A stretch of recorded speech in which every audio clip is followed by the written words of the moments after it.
Kisah Para Rasul 1:9. Satu ayat yang akan expose teman-teman semuanya, Bapak Ibu, kita mau dengar firman Tuhan, demi firman Tuhan. Sesudah ia mengatakan demikian, terangkatlah ia disaksikan oleh mereka dan awan menutupnya dari pandangan mereka. Saya mau tanya dengan jujur untuk teman-teman semua di tempat ini.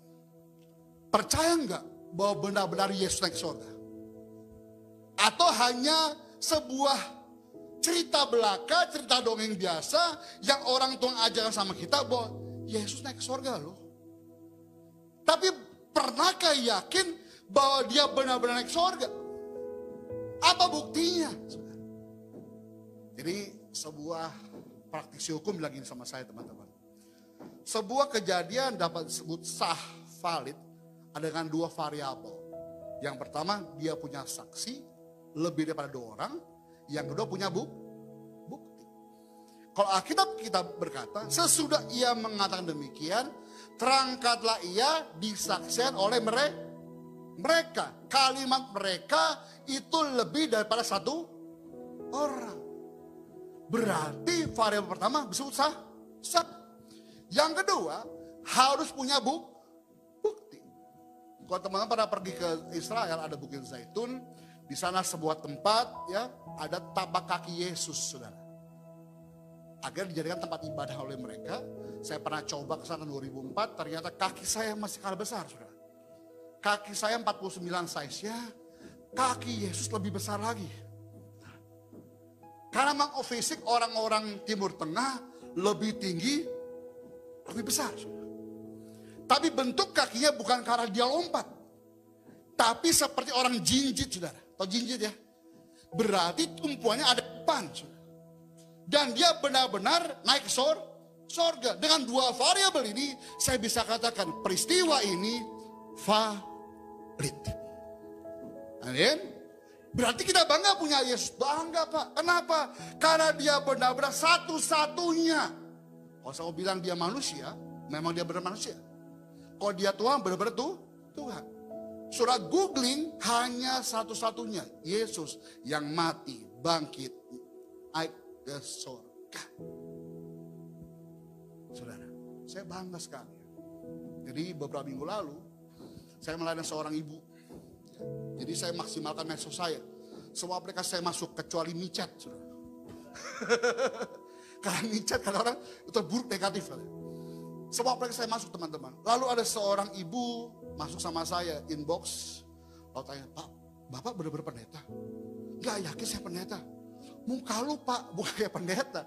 Ya, saya baru potong janggut, cuma 1 jengkal teman-teman. Terus dia tanya sama saya gini, Pak saya mau nanya, saya mau sharing. Pertanyaan dia gini, dari umur 5 tahun sampai usia 41 tahun gak ada satupun yang bisa menjawabnya. Dari umur 5 tahun ketika dia sedih, dia punya masalah papa mamanya, dia ngurung diri teman-teman 10 ruangan. Setiap kali dia mengurung diri, dia kalau bahasa kita berkontemplasi, ya supaya healing katanya. Dia menemukan sesosok wanita dengan jubah putih terang, dengan rambut panjang dan peluk dia. Dia merasakan damai, sejahtera, sukacita Tuhan. Sampai usia 41 tahun setiap orang ditanya, ada yang bisa jawab.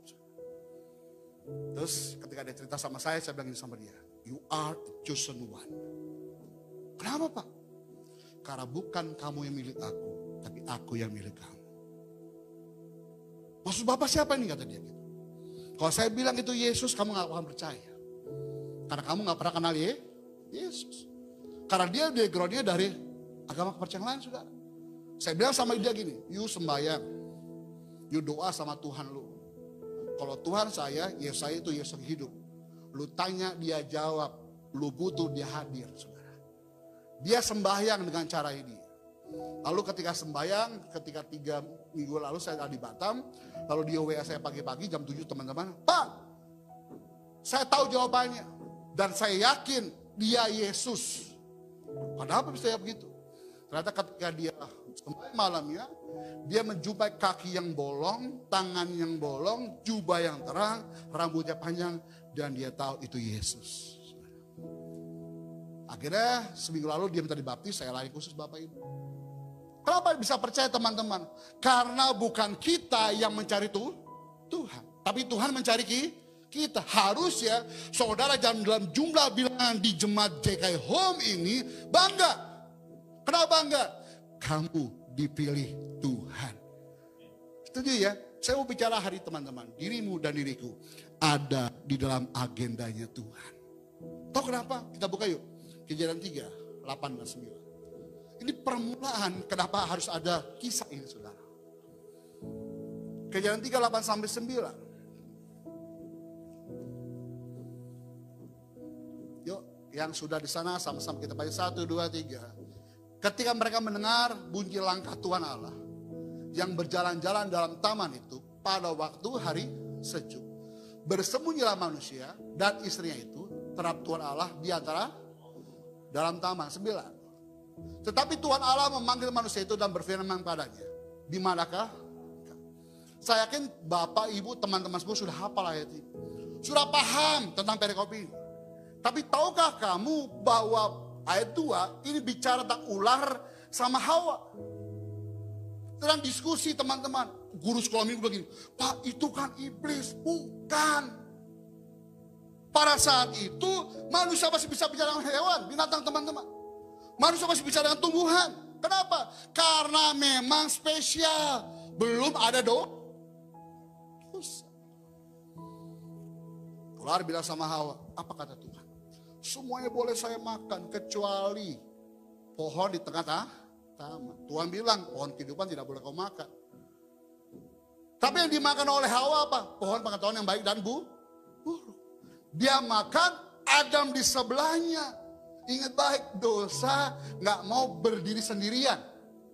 Makanya orang selingkuh gak sembunyi satu orang. Masih dua. Dosa berzina bukan satu orang. Pasti berdua. Orang mabok pun tentu nyari target. Punya banyak-banyak orang teman-teman. Dosa gak mau berdiri sendirian. Makan diberikan kepada Adam. Dia makan. Ayat 8 berkata, Tuhan sedang berjalan dalam taman. Pertanyaan saya, apakah baru pertama kali Tuhan berjalan di dalam taman? Enggak. Apakah baru pertama kali Tuhan bicara sama Hawa, Adam? Enggak. Adam, itu ada binatang di langit, kasih nama. Di atas tanah, kasih nama. Di dalam air, kasih nama. Itu tumbuhan, kalau kasih nama. Bicara nggak? Bicara. Tapi kenapa peristiwa ayat 8 ini mereka ngumpet? Atau jawabannya? Karena ayat 7 berkata, ketika dia makan buah itu, melepas pikiran Tuhan dalam pikiran Hawa dan Adam, mengenakan pikiran manusia. Seringkali pikiran kita itu bisa salah.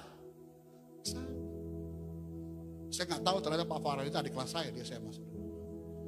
Saya kata 95, dia 96. Makanya bodi kita beda tipis. Ya, yang pasti kalau mengembang ke kanan ke kiri, dua-dua jadi hamba Tuhan. Setuju ya? Dalam sirode yang sama lah. Pak, Bu, pikiran kita bisa salah.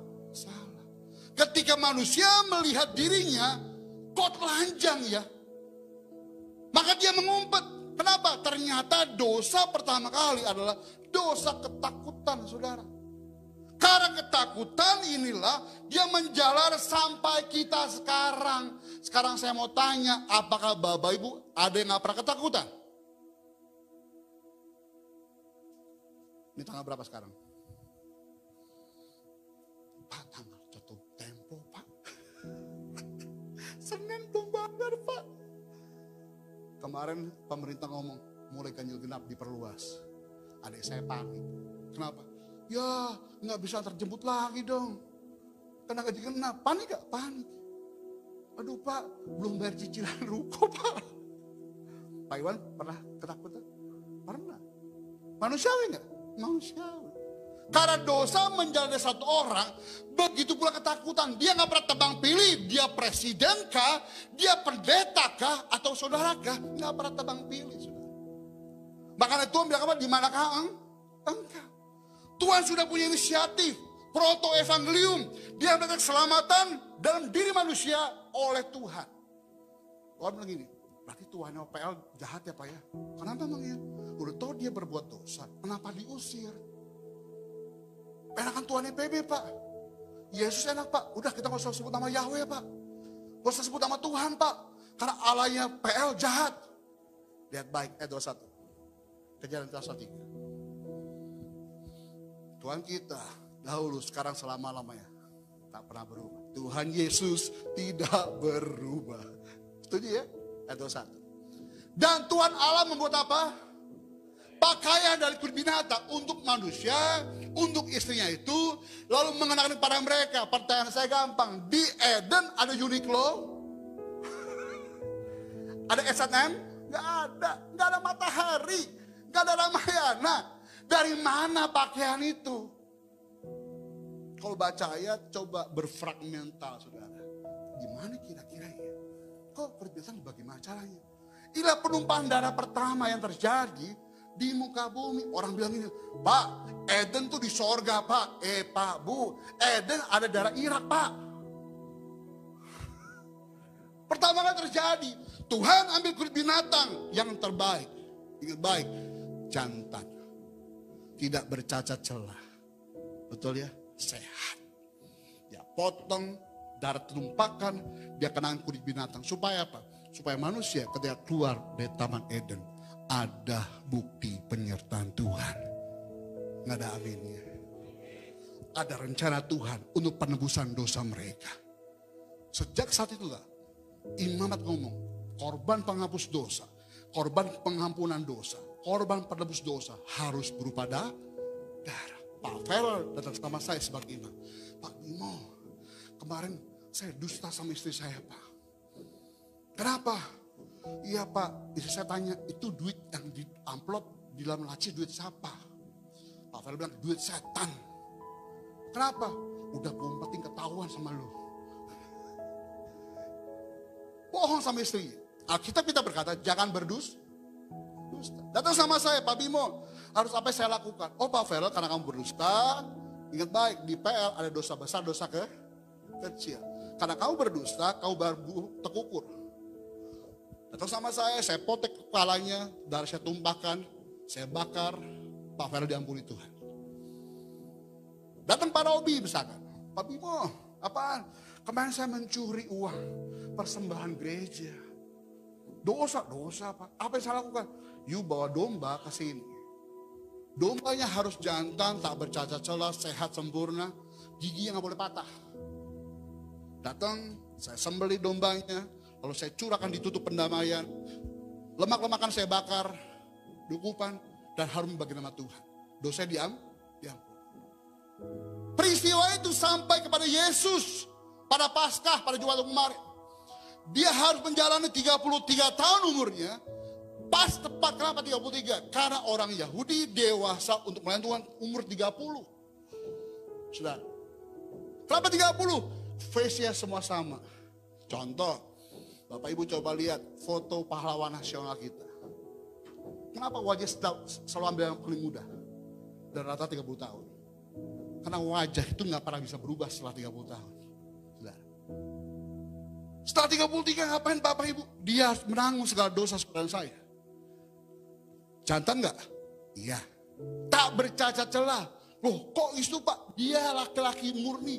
Dia manusia murni. Iya. Tapi dia gak punya dosa. Giginya sempurna. Disembahkan untuk saudara. Peristiwa apa? Penyaliban Yesus. Bangkit pun sama. Dia bangkit untuk saudara. Di googling.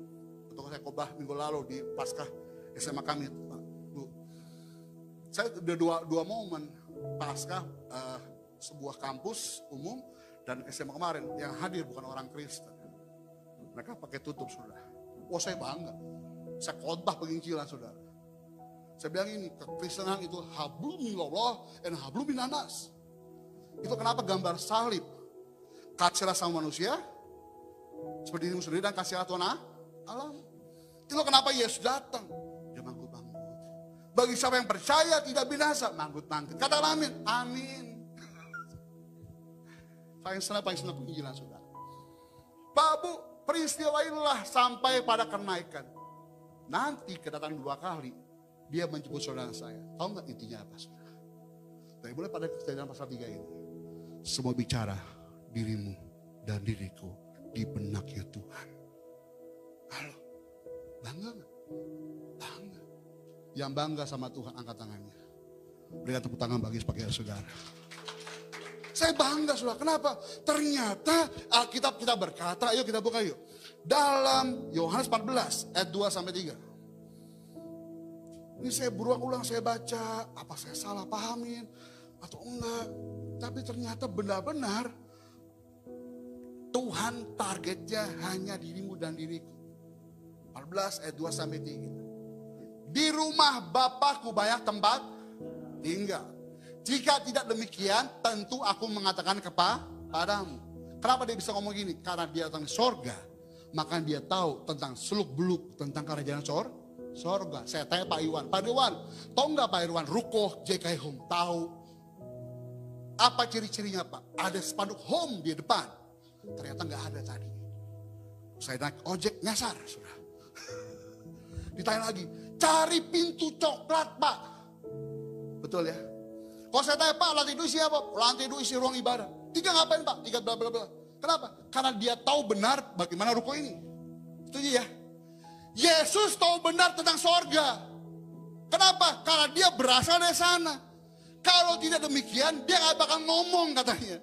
Sebab aku pergi ke situ untuk apa? Yang keras untuk apa? Bilang tempat buat saya disediakan Tuhan. Ayat 3. Apabila aku telah pergi ke situ, menyediakan tempat bagimu, aku akan datang kembali. Ngapain? Membawa saudara saya ke tempat siapa? Ke tempat Yesus berada. Supaya apa? Di mana Yesus berada, bilang aku pun berada.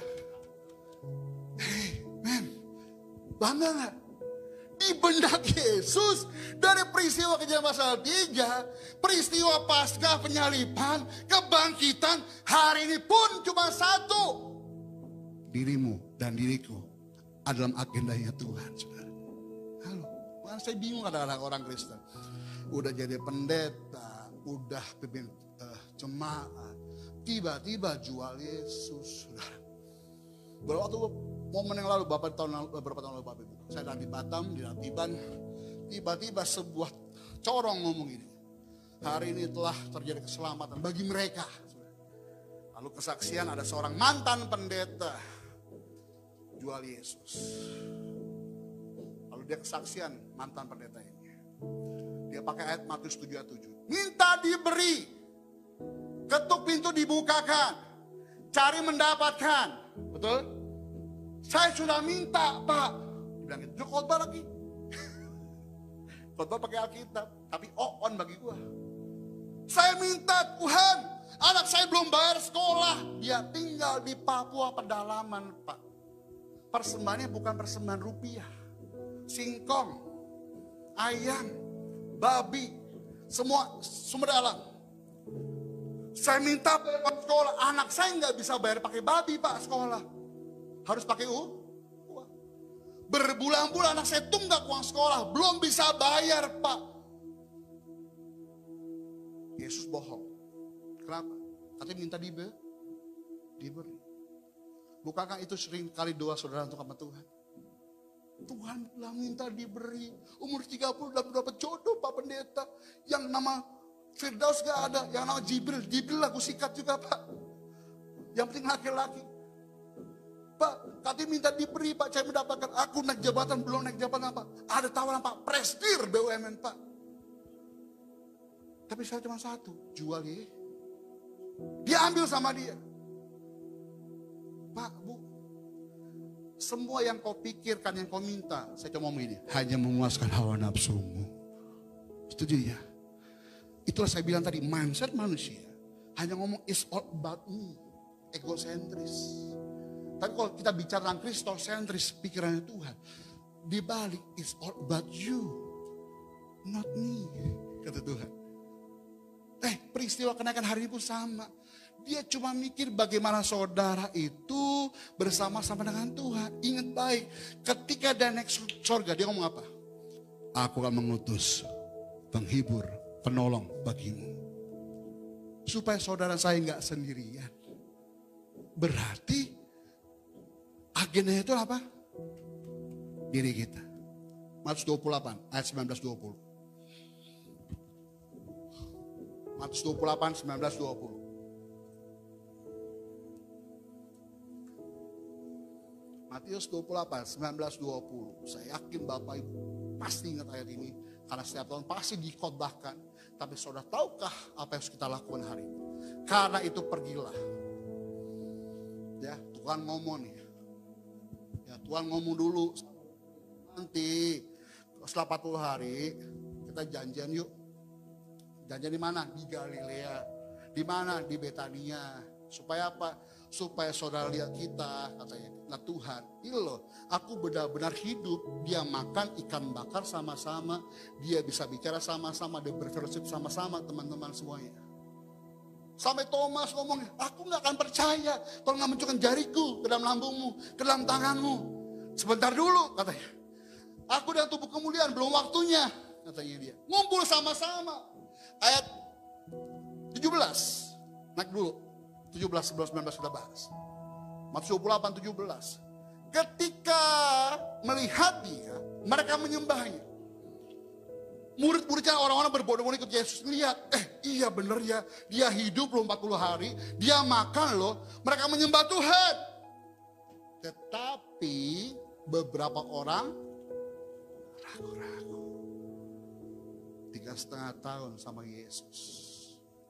Makan sama-sama, 24 jam sama-sama, tidur sama-sama, saksi Tuhan di mana-mana. Lihat Yesus bagaikan orang mati, iya. Lihat orang buta melihat, iya. Masih ragu-ragu.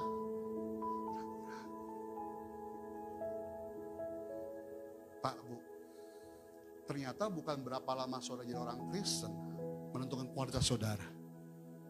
Ya, tapi seberapa dalam saudara sama Tuhan itu menentukan kualitas iman saudara. Saudara komunikasi sama Tuhan. Tuhan, kenapa ada masalah Tuhan? Kenapa penyakitku belum sembuh? Kenapa rumah tanggaku belum dipulihkan? Kenapa usahaku belum diberkati Tuhan? Cuma satu jawabannya, supaya saudara berpegang teguh sama Tuhan.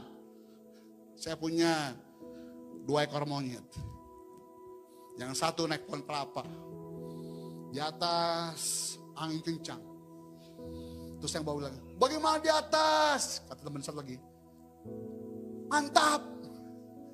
Angin kencang sudah, wang.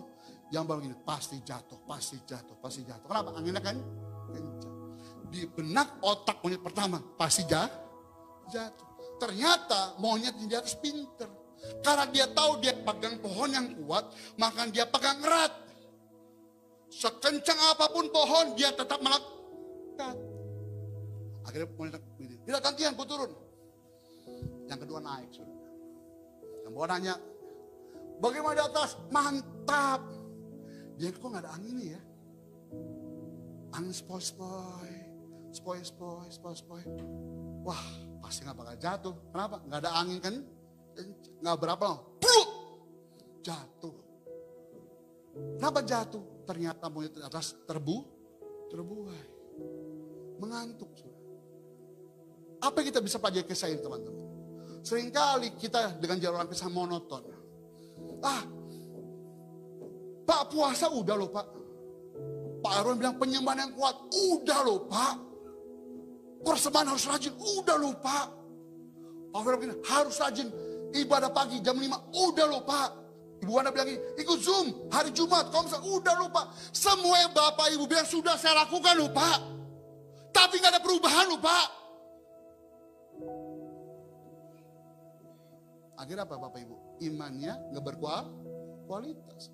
Mulai jengkelin Tuhan. Tapi ketika saudara mengalami masalah berat, belum dijawab Tuhan saudara. Saya yakin iman saudara seperti monyet yang pertama tadi. Memegang teguh iman sama Tuhan. Sehingga imanmu sampai garis akhir dapat selesaikan dengan finish well. Pak, Bu, Yes pun sama. Ketika itulah saudara, seringkali kita tahu, kita tuh diberkati Tuhan. Kita tuh diberkati Tuhan. Tapi saudara tahukah ada legacy? Tahu gak legacy? Ada warisan yang Tuhan berikan. Tapi seringkali orang Kristen gak pernah lakukan. Sudah nyaman di comfort zone. Gua Kristen sudah selamat, maka gak perlu ngomong pada orang lain. Jadi Kristen yang eksklusif, teman-teman. Waktu saya pengembalaan di Harapan Indah, teman-teman. Saya ngurus izin gereja. Terus saya tanya kepada mereka, pada orang-orang yang bukan sama agama gitu. Kenapa sih kalian semua menutup gereja? Apa alasannya? Mereka gak benci Kristen. Mereka gak benci Yesus. Tahu apa yang mereka benci? Perilaku hidup orang Kristen. Saudara. Sama seperti Gandhi bilang, aku cinta Yesus. Betul? Tapi dia benci orang Kristen. Orang Kristen gak bisa menjadi representasi Tuhan. Saudara. Saya tanya ke teman saya, kenapa lu benci Kristen? Karena perilaku orang Kristen yang kebangetan. Pak, di rumah ibadah mereka ada batas suci, Pak. Sebelum mereka bersembahyang harus ada wudhu, Pak. Nggak boleh ngerokok dalam ruangan gereja, dalam ruangan ibadah mereka atau lingkungannya, Pak. Tetapi banyak orang Kristen hari Sabtu latihan musik sampai tengah malam, Pak. Kebiasaan orang-orang suku bawa minuman keras, Pak. Ada rokok, Pak. Gereja di lingkungan pemukiman, Pak. Mengganggu nggak? Mengganggu. Daripada mengganggu ya tutuplah, Pak, sekalian. Lalu mereka tanya, Pak Bimo buat apa gereja? Ya kayak gitu tuh. Saya membina karakter mereka agar seperti apa yang kau mau. Supaya nggak mengganggu lingkungan. Sebenarnya gereja itu gampang, saudara. Cuma bagaimana saudara bisa ada di taptasi tengah-tengah keluarga. Di tengah-tengah apa? Lingkungan. Ayat 19. Tuhan ngomong, pergilah. Nah, saya bilang tadi, setelah ibadah 12 saya ke Semarang. Semarang banjir gak? Banjir. Tinggi gak? Tinggi. Saya tanya kepada Pak Sekum, kemarin dia lagi mau ke Kudus. Pastor Sekum, ini di mana? Demak mau ke Kudus, lewat Semarang katanya. Oke, bagaimana Pastor? Tinggi. Satu ban katanya. Oke. Saya harus bagaimana mau ke tengah kota Semarang? Oh gini. Ini hari ini. Oke, siap. Banyak orang sedang bencana. Saudara mau tetap eksklusif dalam gereja. Pak, Bu, yang kena bukan hanya mereka, Pak. Gereja pun kena, Pak, banjirnya. Yang susah mereka, Pak, enggak. Semua pun susah, Pak. Bantu mereka. Pergi. Berarti ketika Tuhan naik surga, ada gerakan enggak? Ada, Pak. Berdiri, Pak. Duduk, Pak. Thank you ya. Dia enggak diem. Ada respon enggak? Respon. Ketika Tuhan naik ke surga, ada respon. Supaya apa? Dia memberi contoh, awakening, dibangkitkan, dibangunkan saudara-saudara saya. Tuhan bilang, pergi. Perintah. Kata perintah bukan, pergi lo Pak Irwan. Enggak. Pergi. Perintah. Jangan jadi orang Kristen cuma monoton hari ini. Kristen yang mau respon setiap panggilan Tuhan, itu warisannya. Ketika Tuhan di Getsemani pun dibilang, kalau boleh Bapak, jauh lalu pada aku. Tapi dia tahu tujuannya untuk apa? Saudara. Dia ngasih contoh panutan dulu. Kenapa? Sekalipun berat dia lakukan loh. Pak, sekalipun saya berat, saya tetap lakukan. Juni saya terbang ke Sulawesi Utara. Tahu tiketnya berapa Pak? 2,5 Pak. Mahal. Tetap saya pergi. Kenapa? Karena saya tahu punya tujuan. Harus saya menangkan lagi yang lain. Bagaimana dengan kita hari ini? Bangku-bangku masih ada yang kosong. Ya, seberang sana Pak, masih banyak warteg Pak. Ada urin combo Pak. Ya, gabus pucung kan ya. Patung Buddha masih ada Pak, jual torasin Pak. Bagi saya itu pasar loh. Bagi saya itu ladang menghuni. Siap dituai. Pergi Pak. Warisannya apa? Ayo, kalau warisan itu bangga gak terima warisan? Pak Vera masih punya papa mama? Masih ada? Pak, maaf Pak, Opa, sudah masih punya orang tua? Papa? Nggak ada.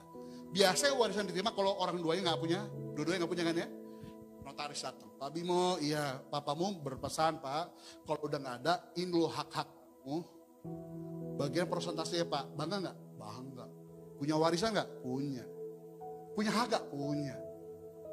Kelimpahan berkat nggak? Kelimpahan berkat. Sebelum dia naik ke surga, dia kasih warisan. Harusnya siapapun yang menerima bangga nggak? Bangga. Kenapa? Hanya anak yang menerima warisan dari bapaknya. Berarti saudara saya menerima warisan dari mana? Yesus. Yuk lakukan.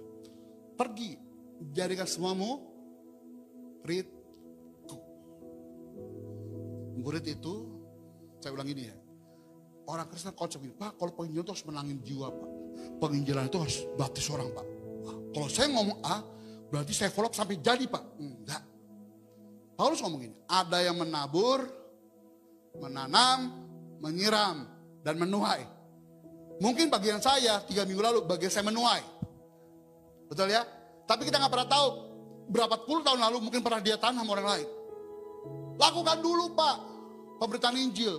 Kabar baik, Pak. Saya bilang tadi, saya dengan Zoom itu, dengan ibadah onsite itu, nggak semua orang hadir orang Kristen, Pak. Saya ngomong Yesus Tuhan, Pak. Dia mau terima percaya atau nggak, urusan gua nggak belakangan, Pak. Yang penting dia dengar dulu. Apa yang saya lakukan Bapak Ibu? Rumah sakit iya, Pak. Minggu lalu saya Zoom dengan LGBT komunitas seluruh Indonesia. Kalau Bapak Ibu dengar curhat mereka, sedih, Pak. Sedih banget.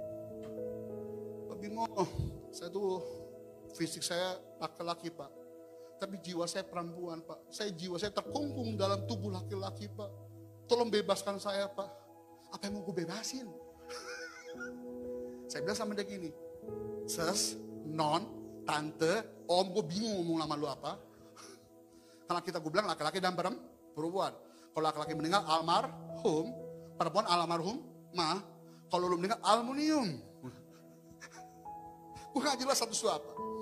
Dengar baik, yang bisa berubah itu nasib orang sama Tuhan.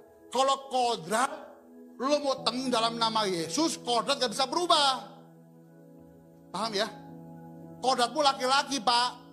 Ya laki-laki matimu, Pak. Tapi Pak Ibu, saya sudah operasi, Pak. Gimana operasi lu? Berapa banyak jumlahnya? Saya 1M, Pak. Gua tahu 1M di mana operasi lo. Pantesan lu pasti di Bangkok lu. Kok Pak Bimo tahu muka lu masih racak? Kalau di Korea muka lu cantik. Contoh K-pop kan cantik-cantik kan? 1,5 gue tahu. Iya Pak Bimo, tapi saya sudah lupa udah gak punya pelatih saya lagi, bagaimana Pak? Apakah Yesus terima saya? Saya bilang sama dia, Tuhan, gue ngomong apa sama orang ini? Dia kasih pesan gini, bilang sama dia, Bim, di sorga nanti masih banyak burung. Simpel gak bahasanya? Simpel. Tapi bahasa yang simpel ini menegur dia. Mas, non, ses. Di sorga masih banyak. Tapi apakah Yesus terima saya, Pak? Ya. Yesus ngomong sama-sama gini. Tuhan tidak pernah melihat apa? Rupa. Apa yang dia lihat? Hati. Tapi bener gak, Pak? Saya ngomong gak gitu. Ses, tante, om. Seorang laki-laki normal. Tiba-tiba tabrakan. Tabrakan, maaf Pak, dia potong kelaminnya. Kenapa? Rusak. Apakah Yesus terima dia? Apakah surga terima dia? Selama hatinya berpaut sama Tuhan, Tuhan terima dirimu apa adanya. Setuju? Pak Bu, puji Tuhannya, orang ini bertobat. Berkali-kali saya seperti ini saudara. Yang penting berita tentang pertobatan Tuhan disampaikan. Kenapa? Karena inti pemberitaan Injil firman Tuhan baik di khotbah mimbar, di media sosial tentang pertobatan. Kita buka yuk. Lukas 24:47.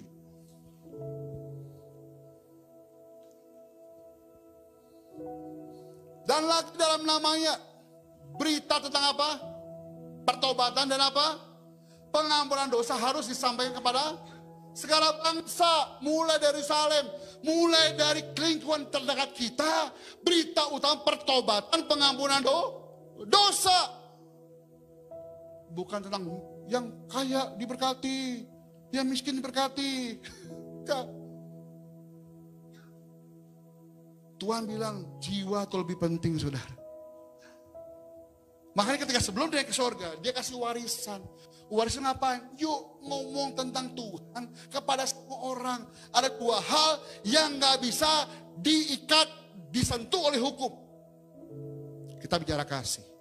Nggak ada undang-undang yang mengikatnya. Betul ya? Yang kedua, tentang apa? Pengampunan dosa, kebaikan itu nggak ada. Saudara. Saya lakukan ini setiap hari. Kepada siapapun juga. Murid nggak semuanya orang Kristen. Sebuah sekolah, Pak Farel, di Hang Tua kan? Semua orang Kristen? Enggak. Murid nggak? Murid. Siapa murid? Dia yang mau belajar, dia yang mau mendengar, dan dia yang mau dimuridkan. Itu murid. Ngomong saudara. Kasih Tuhan untuk semua orang. Kebaikan Tuhan untuk semua orang. Kemarin saya pulang mudik ke Blitar saudara. Ya. Setelah saya pulang khotbah, saya mau balik ke Jakarta besok hari Selasa. Sebenarnya saya dipanggil sahabat saya seorang kiai di Blitar saudara. Lalu saya dipanggil ke rumahnya, Bim, ke rumah gua. Ngapain mas? Kan belum lebaran ke rumah gua. Oh iya mas, ke sana. Ya saya makan, diundang makan sana. Saya bawa peserta Timoti Pangau sana. Terus dia cerita sama saya gini saudara. Bim, kemarin gua mau ke Solo. Tiba-tiba gua muntah-muntah. Gua tahu gua lagi disantet. Akhirnya gua kerasukan.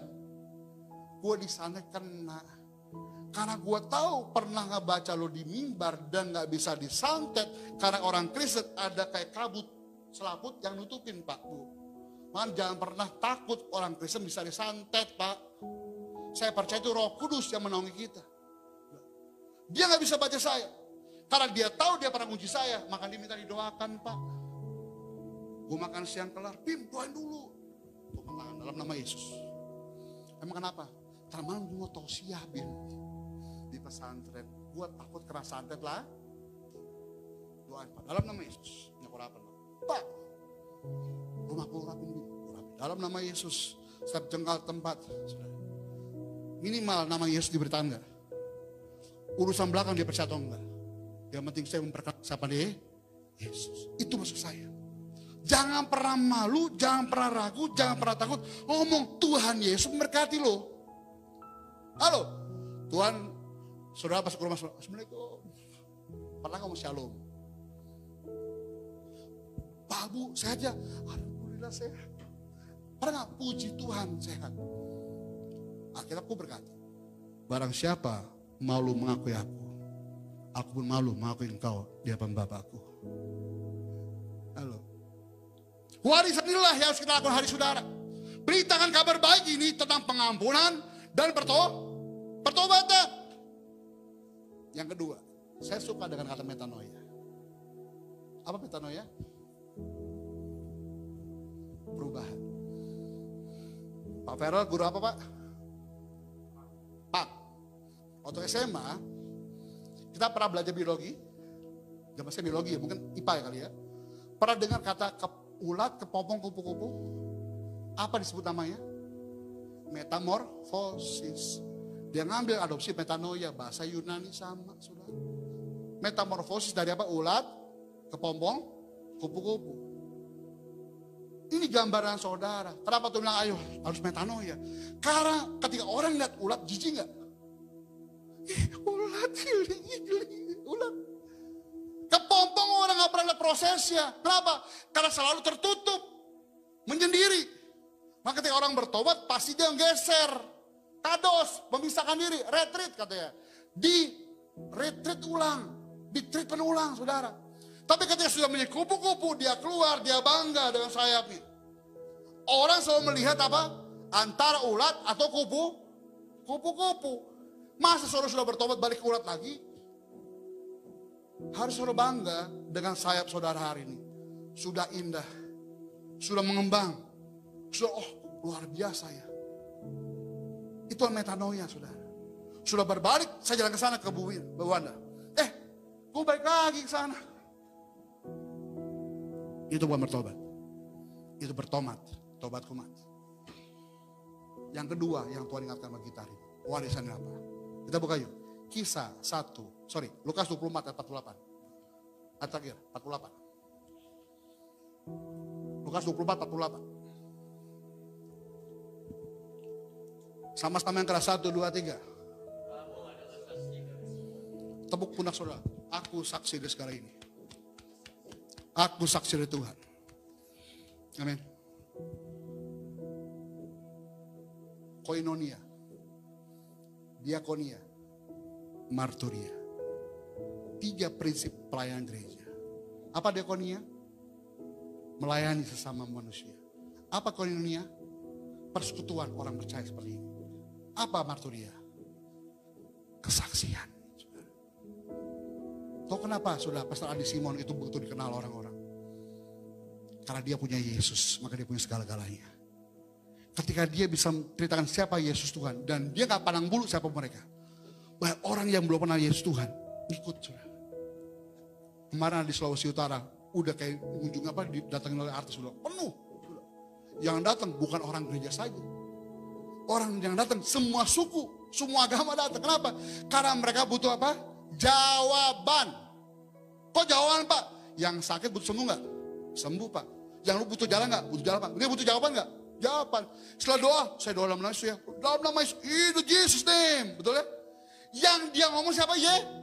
Yesus. Bukan in Irwan name. Enggak. In Farrell name. Enggak. In Jesus name. Saudara. Ayo loh saudara. Terbukalah hari ini. Warisan itu dia tinggalkan supaya saudara saya ini menjadi saksi. Kalau sudah mau jadi saksi, Kisah 1 ayat 8 ngomongin, kamu akan menerima kuasa. Jangan dibalik. Sudah mau respon dulu, diperlengkapi. Sudah mau jalan, Pak Irwan, saya mau ke Semarang Pak. Oh tenang Pak Bimo, diongkosin. Setelah saya mau pergi dulu, baru ada dilengkapi. Kok dilengkapi dulu orang mikir, Pak kurang Pak, kok bisa naik pesawat Pak, kok bisa hotel bintang 5 Pak. Nah kok gini nih. Tapi ketika sudah kita punya rencana untuk menjadi saksi Tuhan, Tuhan lengkapin. Saudara. Apa perlengkapan Tuhan? Markus 16, 17, 18. Saya yakin Bapak Ibu udah tahu ayat ini. Markus 16, 17, 18. Saya masih aja, Pak Irwan telepon, Pak Irwan, anak saya sakit Pak Irwan, mama saya kerasukan setan, Pak Irwan, ada ular Pak di rumah Pak Irwan. Baca yang keras 1, 2, 3. Tanda-tanda ini orang-orang yang stop dulu. Saudara percaya sama Yesus Tuhan? Saudara percaya dia naik surga? Saudara percaya Yesus kali Yesus tapi Yesus menyertai saudara. Apa? Mereka akan mengusir, stop. Mengusir setan. Sekarang orang Indonesia lucu. Mau nonton setan bayar 100.000. KKN Desa Penari. Nonton setan bayar, saudara. Nonton setan gampang. Ruang gelap, depan kaca, buka mata lebar. Kenapa? Karena alisnya habis dipotong, saudara. Menakutkan. Ketika saudara lihat kaca, itu bukan lihat setan. Itu lihat dirimu dan Tuhan. Kenapa Tuhan bilang apa? Kuciptakan kau segambar, serupa dengan gambaran Tuhan. Masa orang Kristen nama tidur sendiri tempat gelap takut?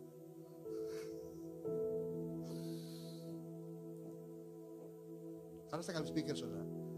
Tuhan bilang, ini ngomong Tuhan loh. Makanya ini kalau di Alkitab yang bahasa ini, bahasa di HP saudara, pasti tulisannya merah. Karena perkataan Yesus langsung, tanda-tanda ini menyertai orang-orang percaya. Mengusir setan demi nama aku. Saya bilang tadi, bukan demi nama Irwan, demi nama Bimo, enggak. Demi nama Yesus. Yang punya kuasa Yesusnya, bukan saudara.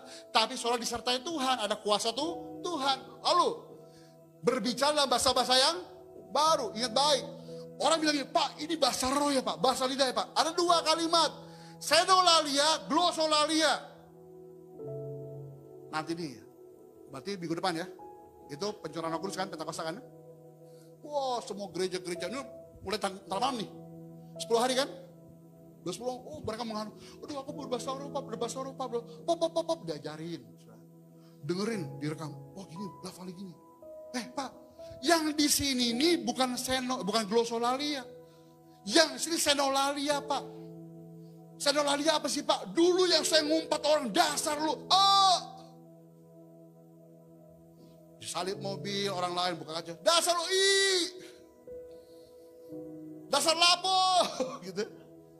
Semua yang kotor umpatan. Tapi karena Tuhan menyertai, bahasamu berubah. Bukan bahasa umpatan, bahasa memberkati. Setuju? Setuju ya? Ayo, mereka berbicara bahasa-bahasa yang baru bagi mereka. Yang dulu mungkin bahasamu kotor, dicuci sama Tuhan hari ini. Kenapa? Karena ada Tuhan dalam hidup kita. Darah dalam hati terpancar kehidupan. Lanjut. Mama gak ngular, saudara. Karena lagi heboh nih, karena reptil kan. Dia pegang ular dalam nama Yesus. Dipatok gak? Patok. Kondisi ini kalau saudara gak pernah menguji Tuhan. Wah, gue uji Tuhan nih, ya. Terus yang ular. Kita gak pernah tahu ular jenisnya apa, karakternya bagaimana. Saya sering nonton Panji itu, saudara. Saya pelajari baik-baik. Dia bilang gini, kalau dengar suara ini, lebih kabur ya, bahaya ularnya. Ini ular kobra king ya, kalau king gak nyembur ya. Siapa yang baik-baik, saudara? Kalau dari ular seperti itu begini ya, karakter begini ya. Oh, begitu ceritanya. Kita orang awam loh. Ada orang pegang, cepat. Saudara mati, Tuhannya gak baik. Lanjut. Sekalipun mereka minum racun, maut, mereka apa? Pulang dari gereja. Pak Gue bilang, minum racun gak apa-apa, gue minum baygon. Sekalipun saudara racun orang, karena saudara gak tahu, saudara gak akan mati. Jelas maksud saya? Ada orang mencoba saudara, Tuhan tetap jaga saudara. Meletakkan tangannya pada orang sakit. Yang sakit harusnya saudara sudah dimuridkan oleh gereja ini. Nggak perlu Pak Irwan, Pak Ferel, ya Pak Robi dan sebagainya yang ada di sini datang ke rumah sakit. Ayo ikut yuk. Kenapa? Itu ada orang sakit. Saudara harus jadi misionarisnya Tuhan sih, saudara. Orang yang punya misi. Misinya apa? Doakan yang sakit. Lepaskan terikat dan kuasa gelap, saudara. Kenapa? Karena kita disertai Tuhan menjadi saksi. Pak Bimo kok tahu gitu Pak? Ya. Sekolah teologi semester pertama. Saya nggak tahu karunia saya apa. Saya tanya dosen saya seorang dokter. Pak, gue karunia apa? Harus kobar karunia bin. Bagaimana caranya Pak? Apapun kamu harus lakukan. Saya nggak bisa rewel Pak, suara saya fals Pak. Kalau saya jadi di karaoke. Saya coba kemarin dengan teman saya pendeta Riko. Saya nyanyi di nafsu. Kok nggak masuk nada saya? Udahin. Kok nggak masuk? Mereka bingung, kok bisa sih Pak Bimo? Nggak tahu, tapi kalau di gereja gue tau nada. Tapi di karaoke nggak bisa nyanyi saudara. Akhirnya saya coba jadi WL. Bagaimana saya tahu saya punya karunia kesembuhan? Kalau saya nggak pernah mendoakan orang. Setuju ya? Di gereja saya yang lama dulu Bapak, ada warteg gereja. Saya bawa pulang, mereka saksiin orang sembuh kan. Saya bawa rumah sakit, saya taruh. Bapak di gereja ya? Iya, Pak ada yang sakit Pak, doain Pak. Gue doain dalam nama Yesus. Orang stroke saudara, pertama kali ini, dia minta jalan. Dalam nama Yesus. Tuhan, gue tahu bukan karena gue hebat, gue besar Tuhan. Tapi karena gue tahu Yesus gue hebat dan Yesus gue besar. Badan saya yang besar Tuhan. Dalam nama Yesus. Jalan gak? Jalan. Orang mulai kenal saya. Bagaimana saya punya karunia panggilan kalau saya gak pernah ngomong tentang Yesus Tuhan? Bagaimana tahu saya punya karunia pelepasan kalau saya gak pernah melepaskan orang? Ayo mulai hari saudara. Peristiwa ini, warisan ini saudara lakukan. Amin. Kabarkan kabar baik pada semua orang. Dan jadilah saksi untuk semua orang.